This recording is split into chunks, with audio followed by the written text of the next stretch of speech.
Це було дуже длинне для нас. It was a very long winter for us.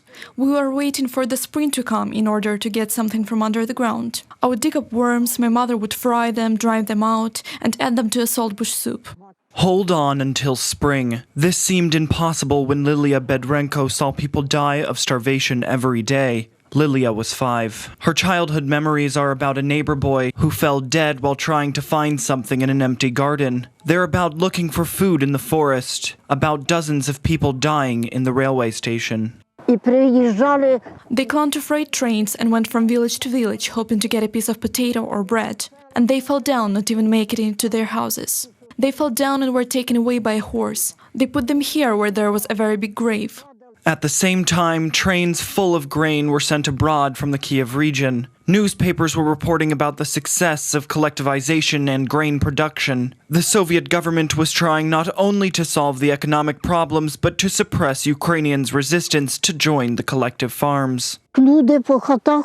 Nobody wanted to join collective farms. People would hide in their homes and refuse to come out. And they would break down the doors, throw people outside, and block the doorway with boards. Those who refused to obey were starved to death, and all food supplies were taken away from the villages. Lilia still remembers the name of the man who took the last piece of food from their home. Галушка забрав галушки в нас. Halushko took our dumplings, I still remember. They came, they looked everywhere, in the oven, under the oven, and they found dumplings. We clung to the bag like dogs and begged them not to take it. The bag tore and we ate the raw dumplings right off the floor.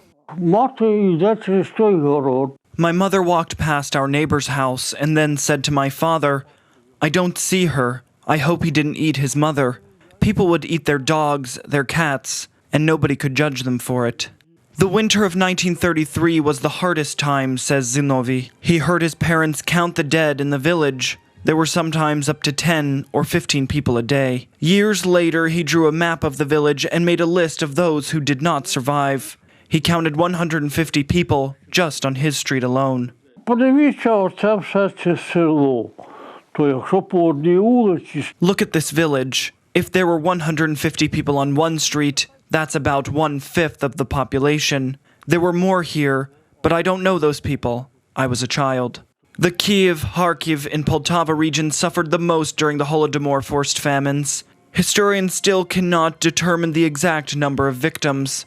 The numbers range from 3.5 to 7 million. The scale of the tragedy was kept secret, as all documents hinting at the atrocities were destroyed or classified by Soviet authorities.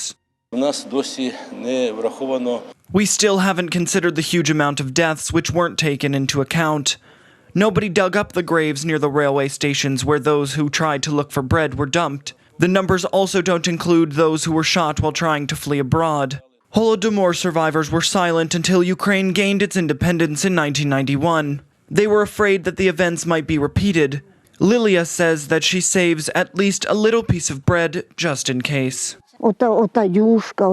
That soup, the dry seed cake, and the bread made of acorns.